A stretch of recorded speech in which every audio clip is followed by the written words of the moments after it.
उपराष्ट्रपती पदाची निवडणूकही झालेली आहे आणि निकालही लागलेला आहे. या अनुषंगाने नवीन उपराष्ट्रपती कोणाने निकाल कशा पद्धतीने लागला याच्याबद्दल आपण सर्व माहिती पाहूया. तर बघा, उपराष्ट्रपती पदाचे जे निवडणूक आणि निकाल हा एकाच दिवशी झाले. दोन्ही प्रक्रिया 9 सप्टेंबर 2025 ही तारीख लक्षात ठेवा. आणि आताची जी उपराष्ट्रपती पदाची निवडणूक होती ही एकूण 17वी निवडणूक होती हे लक्षात ठेवा. या निवडणुकीमध्ये एकूण वैध मतं पडली 752 मतं. या 752 मतापैकी एनडीएचे जे उमेदवार होते सी.पी. राधाकृष्णन यांना 452 मतं पडले आणि इंडिया आघाडीचे जे उमेदवार होते बी. सुदर्शन रेड्डी यांना एकूण 300 मतं पडलेली आहेत. याचाच अर्थ भाजपा प्रणित एनडीए आघाडीचे उमेदवार सी.पी. राधाकृष्णन यांचा 152 मतांनी विजय झालेला आहे. ही जी निवडणूक होती या निवडणुकीमध्ये फक्त संसदेचेच खासदार म्हणजे लोकसभा आणि राज्यसभेचे सदस्य सहभागी होत असतात.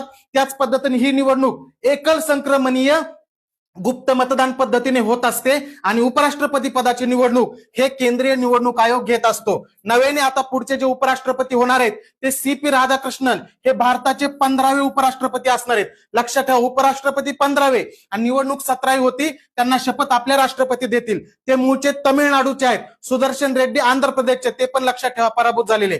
यांच्याबद्दल सांगायचं झालं तर ते 2 वेळा लोकसभेचे खासदार राहिलेले तर तमिळनाडूमधील कोइंबतूर मतदारसंघातून. त्याच पद्धतीने 3 राज्याचं राज्यपाल पद भूषवलेलं आहे. झारखंड, तेलंगणा आणि महाराष्ट्र. सध्या ते महाराष्ट्राचे राज्यपाल आहेत, आता राजीनामा देतील. राष्ट्रपती बद्दल महत्वाचे कलम सुद्धा लक्षात ठेवा.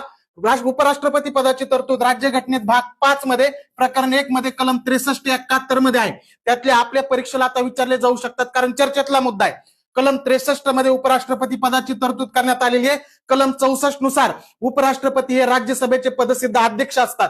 कलम 65 नुसार उपराष्ट्रपती हे राष्ट्रपतीच्या गैरहजेरीत राष्ट्रपती म्हणून काम करतात हे सांगितलेलं आहे.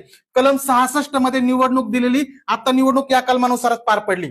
आणि कलम 67 मध्ये त्यांचा कार्यकाल हा 5 वर्षाचा असतो हे सांगितलेलं आहे. आणि कलम 67 अ मध्ये उपराष्ट्रपती आपला राजीनामा राष्ट्रपतीकडे देतात हे सांगितलेलं आहे. या कलमानुसारच आता जगदीप धनखड यांनी राजीनामा दिलेला होता.